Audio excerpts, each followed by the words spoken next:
Dave, I want you to do some exercise. Let's do some exercise. You ready? So, I got you here on split screen. No, don't touch your toes. No, don't reach up to the sky. Oh my goodness. This has been a comedy of errors like you guys would not believe. Oh, that's it. This is the last CTA Live. We're done. Justin and I've had it. We're through. I don't know. Doesn't matter. We're done. Say goodbye to CTA Live.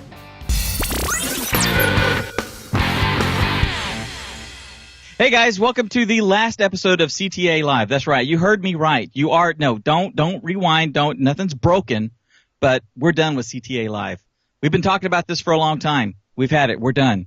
If we haven't met, if this is the first time that you've joined CTA Live and you're wondering who this guy is and why is he leaving, my name's Dave Curley, and I'm the founder of Church Training Academy. That's churchtrainingacademy.com, which is a place where Justin and I and you guys all learn how to use and exploit media and technology so that we can all take the message of Christ to the gospel throughout the world and throughout the digital world. With me, as usual, every single week, the stalwart, my anchor, my rock, the wind in my shorts, Justin Nava. What's up, guys? I have no idea what that intro was for me. I liked some of it. There was some of it I would have left behind. You know, it's kind of like you pick up a can at the store and it's a little dented and you're like, do I really want this? Nah, I'm going to put it back. That's me right now. I'm putting it back. What's up, guys? Yes, unfortunately, it is sad. Lots of people in the chat are like, wow, it's last CTA Live, sad emojis. And, yeah, this is going to be a tough one. It's going to be an emotional one. We're in for a little bit of a roller coaster here. Actually, you want to let these cats off the hook? Not yet. Not yet? Okay. Not yet. Yeah, we're done. It's all y'all's fault. We've had it. No.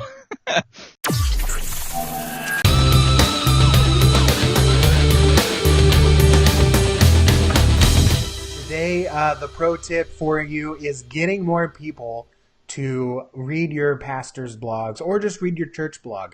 So a lot of times we have this amazing idea that we're going to start a blog on our church website, and maybe it's a pastor's blog, you know, Pastor's Corner or the BNTer, right? Like Bill and Ted's Excellent Church, you know, the blog. But you know what happens a lot of times is people start these blogs and no one reads them. Dave, what do you think? And go with me here. What do you think is the most important thing to get people to read your blog content? The most important thing to get them to say, "Oh, I want to read this." Yes. Oh, I'm going to say it's going to be the title. I mean, that's the main thing, because I mean that's what they see. They don't see the bullet points and the lists and all that sort of stuff. So, kind of like when you're at the checkout stand, you know, and you see the Inquirer or something like that. The thing that makes you pick it up or makes you, as you're walking by, look at it and then try to focus on it on the next one is usually that picture and that title. That's exactly right. So it is the title. It's the headline, right? It's why we buy these magazines or if you still do, buy the newspaper. It's because the headline is what catches your attention. It makes you think, I want to read more of that. And so today's pro tip, I'm going to glaze over it very quickly, and then I'll do a more in-depth how-to using the tool that I'm showing you today. And that's just to spend time on your headline. Believe it or not, or, you know, your blog headline, the title. Believe it or not, it takes me once we record the shows, it takes me about 2 hours to put together the blog post that goes along with our shows on our website. Dave, what do you think? What do you think percentage, or how long do you think I spend coming up with headlines? Because my headlines are usually better than yours, I'm going to say like about 15 seconds. No, no. I think you probably spend a little while, 10, 15 minutes. That's right. Yeah. So I do spend about 15, actually maybe 20 minutes coming up with headlines, with titles. And the way I do that is with a tool called it's called the CoSchedule Headline Analyzer. And what that does is it actually analyzes your headline for emotion, for power, for length, for verbiage, basically, and it actually tells you for emotion. For emotion, because who wants to read 5 ways you're doing? Well, actually, I kind of want to read that, but I'm going to show you kind of an example in the actual how-to. But it'll help you take a boring title and actually turn it into something that makes you want to read. Because instead of reading 5 Bible study tips, That's okay. What is that blog about? I don't care. But 5 Bible study tips to make your quiet time more effective, right? There's some emotion in there. That's like, oh, I want that, right? Or 5 Bible study tips to connect you more with God, right? There's some emotion in that. There's some provocation inside of that makes people want to read it. Okay, so I'm going to go ahead and just go over to the headline analyzer here. It's at codeschedule.com/headline-analyzer, or I'll put a link down in the show notes. But we can take a title, like I said, 5 Bible study tips, and it'll analyze this headline. So check it out. So 5 Bible study tips. 6. It got 6 points because there's no emotion, there's no power. It'll tell you, this will be good as a list. But also, the headline is way too short. It's too light on words. So you kind of want to think, okay, 5 Bible study tips. Let's try to make your quiet times better, right? So we analyze that, and because we added some wordage in there, so you can see it breaks down the word balance. Okay, so power words, right? It's better. We're still missing some emotion, but that's okay. And then it'll actually analyze the length, right? So it says, headlines with 55 characters tend to get the highest number of click-throughs. So around 50 characters is where it is, but it is a little bit too wordy, right? So there's some long words in there. So because we have 50 characters and it's 10 words, right? That's a lot of words. So you can go through here, and I'll go through more inside of the tutorial that we're going to do next week, and actually go through and show you how you can kind of mess around with this tool and get some better headlines to get more people to read your blog posts. And this is all kind of scientific based, right? So this is all like, we did studies and saw that this length gets more click-throughs, or these words get more click-throughs, and titles that are like this get more click-throughs. And so what I'll actually do is I'll actually go through and I'll make 20 different headlines, switching out words and switching out phrases and putting the numbers at the end or at the beginning. And this tool helps me gather those ideas and kind of just put them all in one place. And then I can go through the different headlines and I can actually choose the best one that I think will get the more clicks. And when I started doing this, Dave, believe it or not, when I started using this on my own in my first blogs, I went from people would land on my page and only about 3% would actually go and read a blog post. It went up to 30%. That means 1 in 3 people that came to my website saw these headlines and would click through because they actually wanted to read it, right? Cool. So that's the pro tip today. So that's my pro tip for the day. Spend time on your headlines for your pastor's blogs, for your church blogs, and you can even use it just to bounce ideas for pages Sure. and get some ideas there. What do you think about that, Dave? I like it. I've been in this world for a long time. I've been creating content and blogging and all that sort of stuff at various forms for 2008, 10 years, a little over 10 years now. So I know how important it is to have a good title. When I did the interview with Heather Hyman, she was saying that your social channels, right, are kind of the front door to your presence online. So right. Your church's webpage, if people come to that webpage, that's the front door to your church for them, okay, until they actually walk in. Same thing with Facebook, same thing with Instagram and anything else. So that's the face of, and if it's appealing, they're going to take the next step, sign up for a Bible study class or join or come visit or anything like that. It's the same thing when you're talking about your blog posts or your sermon titles, your series titles and things like that. And that is, if you are sharing and publishing the thing that people see for the first time, that is, if they gloss over it because nothing jumps out at them, then you're not doing your job. You can't expect, I guess, people to just sit there and read literally every single thing on Facebook or Twitter, or even if they're looking at a list of articles on your church's website. You can't have them do that. Everybody's busy. They're right because they're the ones you're trying to reach. And if you understand that that's how they are, then you can actually figure out how to speak to them, and using the appropriate titles, using the appropriate language, things that will tickle their ears, things that will get their interest and stuff is incumbent on the title, the video title, the thumbnail. I mean, this really extends into the thumbnails on YouTube videos, to the captions that you put on your photos, all that sort of stuff. So this one, while we're applying it to titles, I think this concept, is a much larger concept. And once you grab onto it and know how to do it, know how to fashion a title that catches someone's eye and piques their interest and stuff, you will see a lot more reach and a lot more interaction. Very, very well said. And I like the way Neil said it, kind of bouncing off of what you're quoting Heather on, was Neil Fisher said the website is the fort and the social media is the outpost that can point people to the safety of the fort. I haven't heard of that put that way before. I think that's pretty accurate. What do you think? He's very 19th century military in his observance there. I think that's good. Remember the Alamo. That's right. Remember Alamo. Goliath.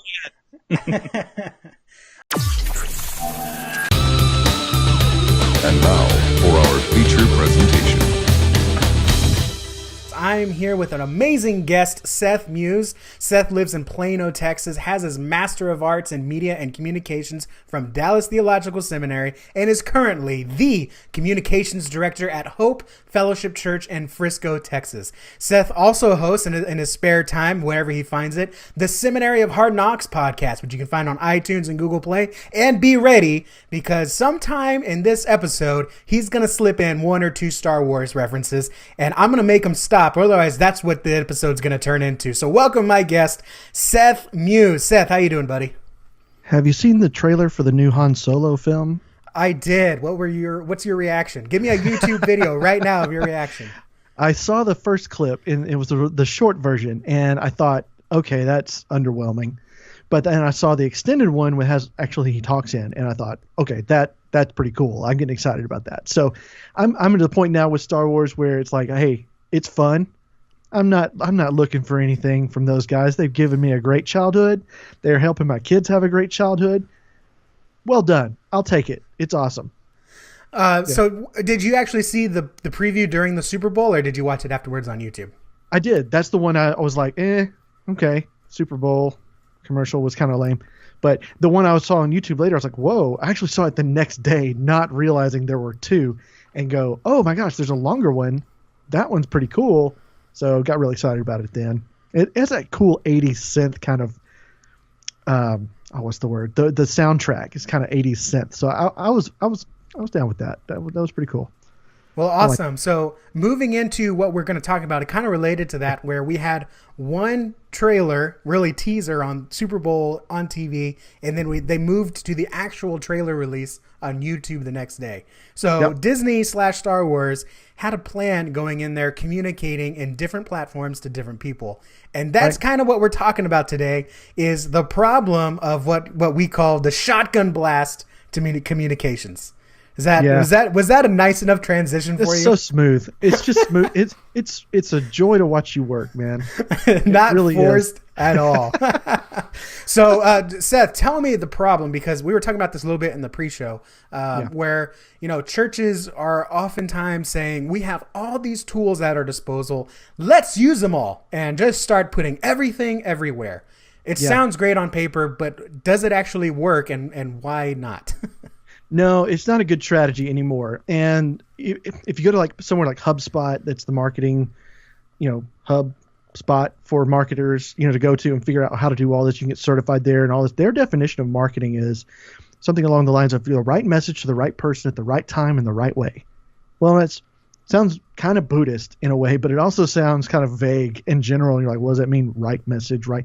What they're really trying to say is that the old days of communicating one to many, like one to a crowd, like we're going to put a message out to a crowd, and that crowd is going to like go find it. You'll find the information they want and connect with it. Those days are kind of over. That's like the old the TV days. They put a commercial in between your shows, and you're kind of trapped. You have to watch it because that's what was on the TV. There was no control. And then DVR was invented. Actually, VCR was invented first, and you could tape stuff, then you could DVR, and then you could skip commercials, and then the viewer got the power, right? So in this day and age, with all the messages people are getting hit with, they're used to a very customizable, on-demand kind of a way of consuming information and entertainment.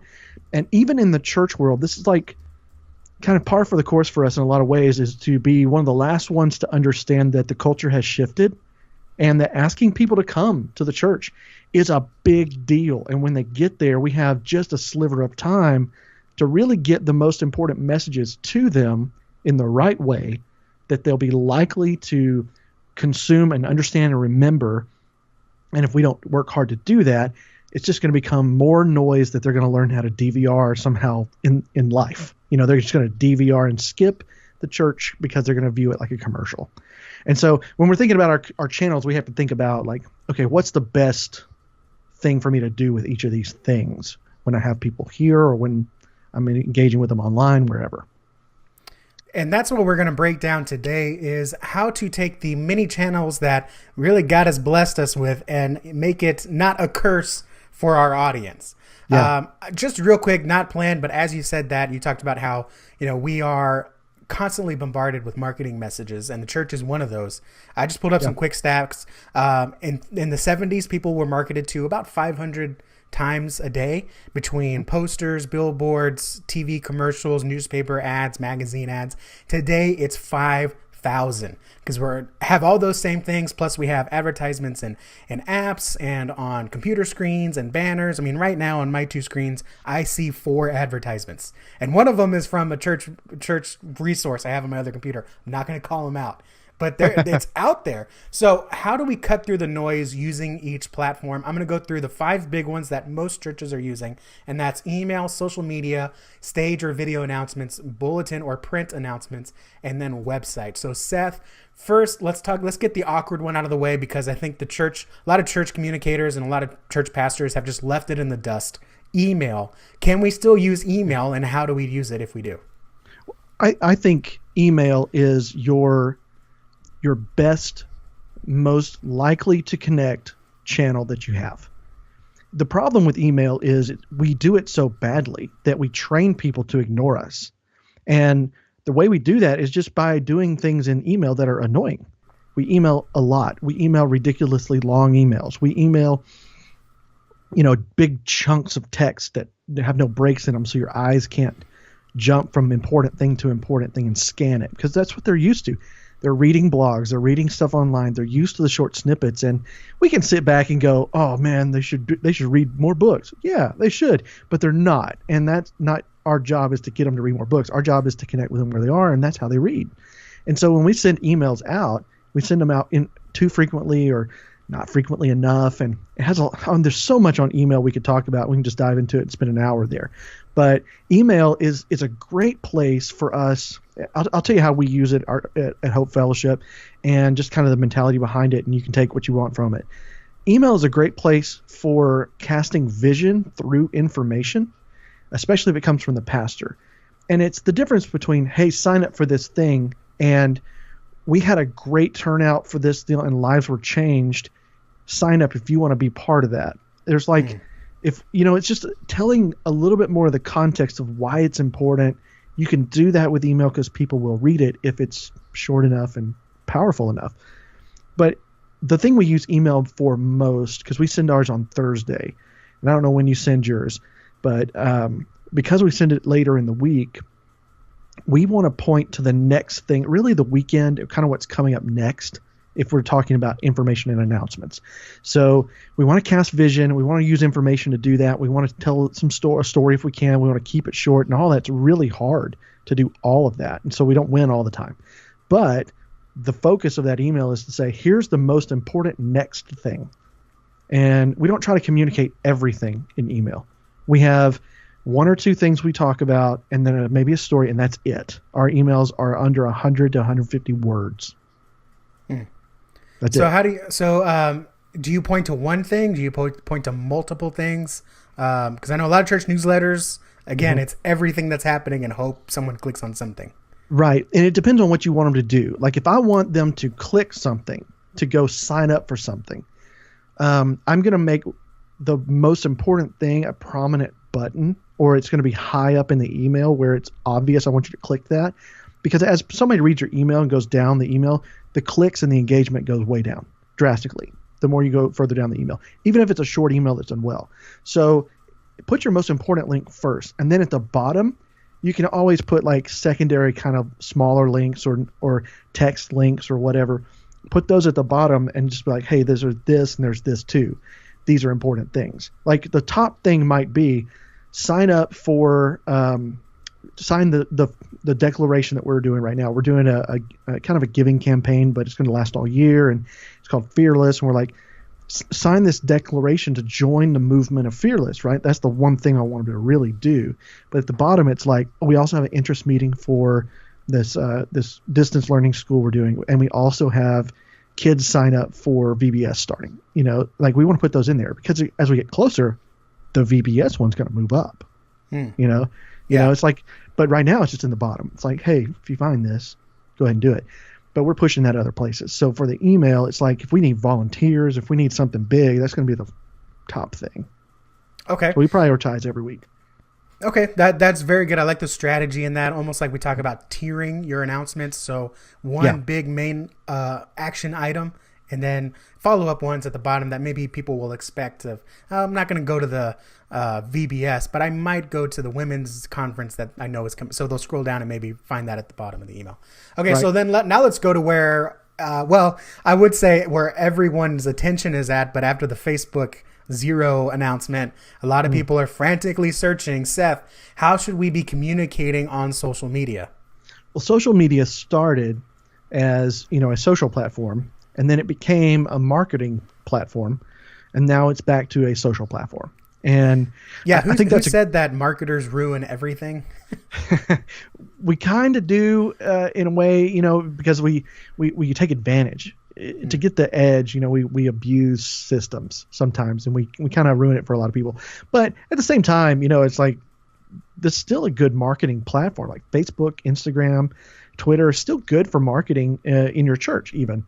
But you just have to figure out a different way to do it. And the difference of today versus 2017 is that in that day you could post something, somebody might see it, and there was a slight expectation they might click a link that takes them to a sign-up page or something that goes to your website, or they sign up for an event. And really, the mentality has to shift for us on social is that we need to provide value on social. And what I mean by that is don't ask people to click off of the social platform.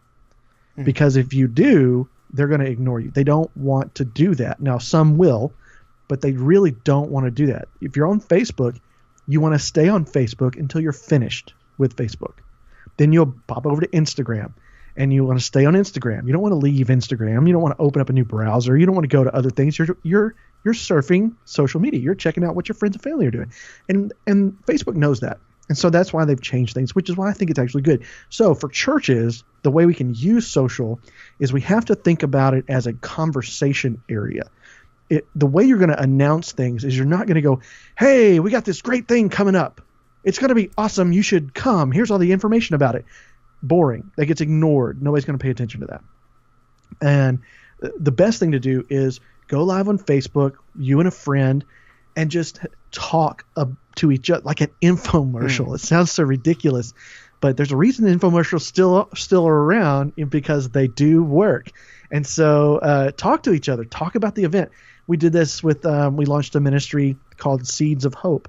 One of our residents had a real heart for special needs ministry. We didn't have that in our kids ministry, so she wanted to start it. And so we were doing this interest meeting coming up. And rather than go, hey, interest meeting, 5:00 at our East Campus, we didn't do that.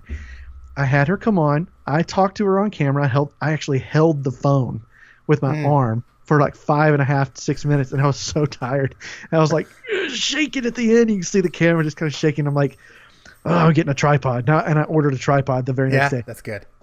So she just came on, and we just talked about it. And I said, tell us about Seeds of Hope. What is your heart behind this? Why are we doing this?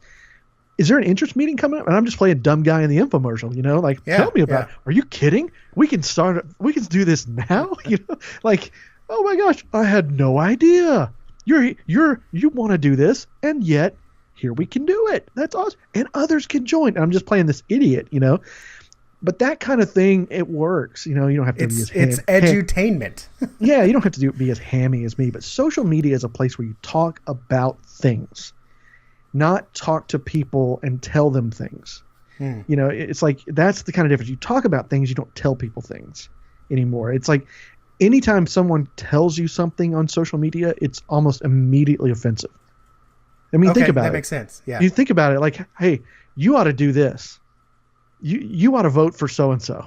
You ought to change how you behave. I mean, any way you want to say that, the immediate reaction of anybody who's receiving that message is, oh, dude, don't tell me what to do, because it's not the place for that. It's just not. So creating conversations online, creating content that people want to talk about, and that's an interesting part of that Facebook algorithm change, is that they're not penalizing content from pages that gets people to talk amongst themselves about that content. They're actually still going to help that move up and be seen. So it's not just zeroed out dead. I mean, it's trying to change the way you're doing it. And if you don't change the way you're doing it, you're going to miss out, and it's not going to help you. And it is going to be zero exposure. Okay. One concerning thing you said, I think would be concerning to a lot of people, is you don't want Facebook doesn't want people clicking off to another platform. We've known this for a few years with analytics, that if you link to like YouTube, that's obviously a bad thing. But now you're saying like, even like, hey, church, I just put up a blog post about prayer. Go check it out. Obviously, if you use that language, Facebook's probably going to catch on. But so where does the what you might call ROI? I mean, even pastors are starting to use that. Why are we talking on social media if no one's doing anything? Like, where's the gospel presentation that says I prayed that prayer, or where's the sign up to the women's conference? How do you justify that then to your pastor of, hey, social media is not going to be an announcement platform anymore? How do you answer that question? You have to look at it two things on that. You have to look at it as a part of a process and not an independent process. Like, you have to look at it as part of your overall strategy. So everything can't do everything. So social media's team role on your communication platforms is to create conversations. And the other thing I'd say is what Gary Vaynerchuk said in Thank You Economy was the ROI of social media is trusted relationships. You're building trust with people, not just that you say the right things, but that you're involved in their world. You're talking to them about stuff they care about, and that builds trust. You think about how you build friendship and trust with a person face to face. You do things together.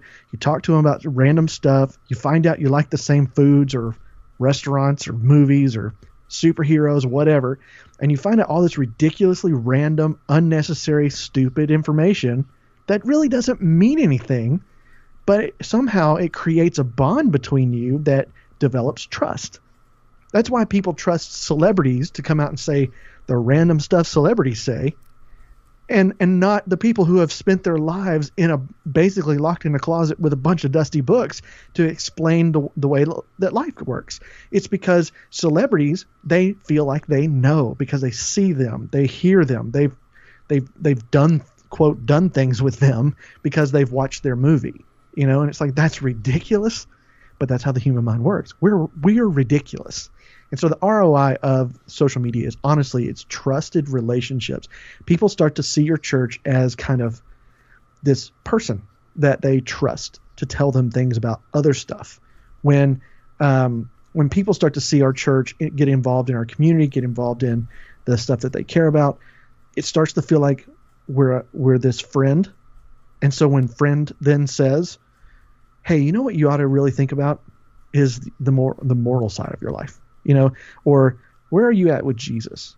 And then it's a trusted friend telling them about that at another place. You know what I'm saying? It's like, you might not get that on social, but because you've done the work on social, when they show up and you give them that altar call, there's meaning behind it because they feel like they know the pastor or they know the staff because they've seen them on social. And it's the same thing, same way it works with celebrities. Same thing. I feel like we could end it there, but there's still some more questions that need to be answered. I mean, yes. Quite honestly, if you ask some church communicators and church leaders, hey, what's your communication strategy? Their answer is Facebook. Yeah. But what you just said is social media is just one tool among the strategy toolbox that we have. So I want to move on to those other ones. Now, stage or video announcements, basically Sunday morning announcements. Is there a good way to communicate there other than just saying, hey, this is what we got going on. Glad you're here. Fill out the Connect card. Let's worship. I think there's no other place that's more important to understand who your audience is than with the video or the live announcements. Because when you're in the church service, it's like you might be a church that has all range of age group. You might have kids, students, young adults, elderly. You might have them all. And so you have to kind of pick who is the center of my target and who am I trying to get with these announcements. Because you got to then start deciding what's most important. And in order to do that, what's most important in our church, like to this audience. And that's what we're going to talk about in our announcements. And to fit in those time frames, you don't want to be up there more than 5-6 minutes or so. And I think that's kind of long, especially for video. Video, we try to keep ours under 2.5, 3. And so if you're live, you can get away with a little bit. If you're kind of on as a person, there's a charisma there that kind of gives you a few extra minutes.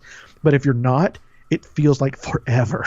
So you have to be careful of that and get the right person on stage doing it. So with these video announcements, I want to just focus on video because I think it applies to both. So I'll just use that as an example.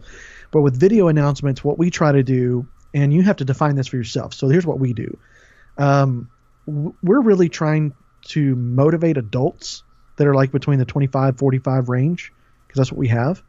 We're trying to motivate adults to take some kind of action towards getting involved in one of our vision-centric ministries of our church that's for adults. Like we went through and we defined like, well, what's we call it the loop. We don't actually promote it that way, but we call it behind the scenes the loop. I want to be in the loop, so we said, what's the loop for and what's the loop not for? It's for adults. It's not for parents. You got to understand that's different. It's like, so signing up for kids camp. Well, we're going to announce that, but that's not going to be the primary thing we're going to give that like 8 weeks in a row. You know what I mean? Because it's not for parents. I'm trying to get the adults to get involved in a Bible study, not trying to get the adults to get their kids involved in something. You know what I'm saying? That makes total sense. Because my target is the adult, not the adult's kids. If I want to target those kids, then I'm going to use my children's ministry and their channels to do it. Now, like I said, we have VBS coming up. We need to get volunteers. I'm definitely going to ask for volunteers in the loop and say, hey, we need volunteers, adults, because why not? It's asking an adult to take an action, to be part of a ministry that's vision-centric to our church. So it's really not any different than what we're normally doing, but it's going to feel different. So for us, it's like trying to get adults to move into some kind of ministry, into some kind of action where they're doing something. They're not just sitting there consuming. So one of the other things I said about that's important to note real quick is we said we motivate them. We're not trying to give them information. One of the things it's for is motivation and inspiration. It's not for information, because when you're up there, you got a short amount of time. They're not going to remember. Here's when this date is. Here's when the time is. Here's how much it costs. This is the website URL to sign up. It's hopefellowship.net/ whatever short URL we gave it. Every single announcement has their own individual short URL. They got to remember. They're not going to remember all that. Mm-hmm. They're not going to remember any of that. All they're going to remember is how they felt when you talked about X. I want to make them feel something, motivate them to go, I need to get involved in the marriage ministry, and it's called Reengage, and I can find it on the website. That I can remember.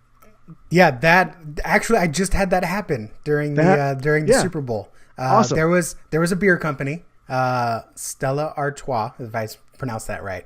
Yeah, I don't drink that. Someone in my family drinks it, and it smells terrible. And but they did an ad campaign where they said during the Super Bowl, if you buy a glass, we will donate $3 or whatever it is to a country with little water, and that $3 will help provide one person with clean water for 5 years. Like, that's how cheap water is. Isn't that amazing? Yeah. I don't know anything about that company. All I know is it said, go find us online and buy the glass. And I went and I bought a glass because that commercial inspired me that this is how easy it can be. to provide clean water. And I love that. And Yeah. so when you say be motivating, be inspiring, this isn't just something you're making up. I mean, this is something that billion-dollar companies are doing to get you to buy their Absolutely. products. And the church can absolutely do that as well to get people to sign up. And we talked with Adam McLaughlin, who was there first, and talked about how you get more inspiration out. So we'll have that in the show notes as well. Yeah, that dude's awesome. He's a genius. Yeah, absolutely. So Dave, are you ready to examine the future and reveal the future? Yeah, because CTA Live, this is it. When I hit end, when this show's over, that's the last CTA Live. That is not a lie. That was not a clickbait. This is it. This is the last CTA Live. But Dave, what's coming up? What's coming up is in essence for the people in our feed. You will in our what do you call it? Like in the podcast subscribers. By the way, if you're not subscribed, guys, go to ctapodcast.com. That URL will continue to exist, and you can subscribe to the show on your podcatcher of choice. But basically, we're starting season 2, and we've gotten 30 episodes here. 8 or 9 of them I did on my own, and then you came in and we really amped up our game with the thing. Guys, we're simply starting season 2. Okay, we are rebranding the show. As Justin and I have gone through this, and we've been talking, and the history is a couple of years ago, and I mean I'm not kidding. Tommy Willis in here can attest to this. From day one, Tommy has been with me as I did this. The show was Church Training Academy. The show was originally called This Week in Church Media, and then once I got Church Training Academy going and stuff, I called it CTA Live because it was a live show, and then it's become a podcast and a YouTube channel and all that sort of stuff. And as we've gone on, Justin and I have been thinking about how we want known, because people contact us throughout the day, whether it's commenting on YouTube videos or reaching out through email or pinging us on a social platform or whatever, and they ask us questions and they ask us stuff. Justin gets asked questions about live streaming. I get asked questions about email, and vice versa. This stuff that we do, the communication, the broadcast, the podcasting, digital media, the content marketing, all that stuff that we are doing and that we are teaching you guys how to do, we get asked all these questions. And we just started talking, and we said, you know what? We're still young. We're still growing. We still haven't completely solidified our brand. We're starting to become known out there in this space. Do we want to be known as the CTA Live guys? I mean, we call you guys, those that are not our subscribers, but the ones that have actually joined Church Training Academy. We call you insiders. You're the CTA insiders. You're the guys that are paying a monthly fee and that are communicating with us on a regular basis, that we're doing the mastermind groups with, that are getting access to our courses and all of our training and are able to bend our ears, if you catch us at the right time and stuff. You guys are the CTA insiders. Okay, so are we going to be the CTA dudes? What are we going to be? And we finally came up with something. You want to tell them what we kind of figured out that we are? Yeah, well, quite simply, Dave, you and I, we talk about pretty much all things church media. And being in the church world, media can mean a lot of things. It can mean the technicality of it. It can mean the communications of it. It can even mean the design of it. If you just search hashtag church media on Twitter or Instagram, you get everything from websites to videos to photography to even bulletins, right? Because that is technically a form of media. Absolutely. So we said, well, why don't we just adopt that kind of hashtag strategy, and why don't we say we're the church media guys? Yeah, that's us. Exactly. We're the church media. So if you have a question about church media, or you want to find something, learn something about church media, well, who better to go to than the church media guys? Because as we've lived our lives on separate paths, we're joining together, and Dave is your techie guy. He's your video, your audio, your equipment, your build it yourself, your scrapper, right? I'm your comm guy. Okay, I'm your communicator. When you use these tools, what are you going to use them for, right? How do you build a website? Dave can show you how to use WordPress, but what do you fill it with? I'm going to show you the content, right? When you're writing when you're publishing a podcast, what kind of words do you want to use? How do you want to communicate? How do you want that message to come across? And I am not a techie guy, despite me working in IT. I am not a techie guy. I am a drag and drop kind of guy. I want it simple, and if it's too complicated, I'm paying someone else to do it. Well, now I don't have to because I have Dave. Yeah. So between us two, you are a techie guy. You did fix stuff on my dad's computer, so that's cool. I did, but that's computers, right? But it's like I joke and I tell people, I tell my daughter, right? She's 4 years old. I say, between me and mommy, we know everything. And so she'll ask me a question. How far away is the sun? And I say, I don't know. That's something your mommy knows. And she goes and asks. It's like a running joke we have in the house. And then you're hey Siri, how far away is the sun? Exactly. Everyone's Siri just went off. But really honestly, between church media, me and Dave pretty much cover it all. Dave's got the AV stuff and I have the communication stuff. And we can fill in the blanks really with our insiders because a lot of them have done things that we haven't. So if you are an insider, for example, Anthony, we have an insider called Anthony who's got graphic design talent out the wazoo and, way further than me and Dave. And so, if an insider has a question, Anthony being another insider can come along and say, hey, I like this or change this or whatever and see things that, me and Dave have. So the insiders is also where we kind of fill in the gap. Right. And so church media guys, that just kind of incorporated kind of everything that we do. And so from now on, starting next week, after you listen to this, show. Mm-hmm. This is going to be the Church Media Guys, and it's going to be, Dave, is it going to be like the Church Media Guys live and then the Church Media Guys podcast, or do you know how we figured that out? Okay, so we're the Church Media Guys, the name of the show, and frankly, this is another thing. I was listening again. I mentioned my buddy Paul Colligan. He's like one of the stalwart, longtime podcasters. Started back when I did, way back in the day, and he said, you know what? And actually, I haven't talked to you about this, but this is something that we were doing with Geek Beat back in the day. We have a podcast, we have a YouTube channel, we have a live presence and stuff. It doesn't matter what the medium is, we have a show. Okay, so we put our show out on various platforms to reach various audiences, and we do a little tweak here for a platform, we do a little tweak here for a platform. Sometimes in our show, we do stuff that is very visual, okay?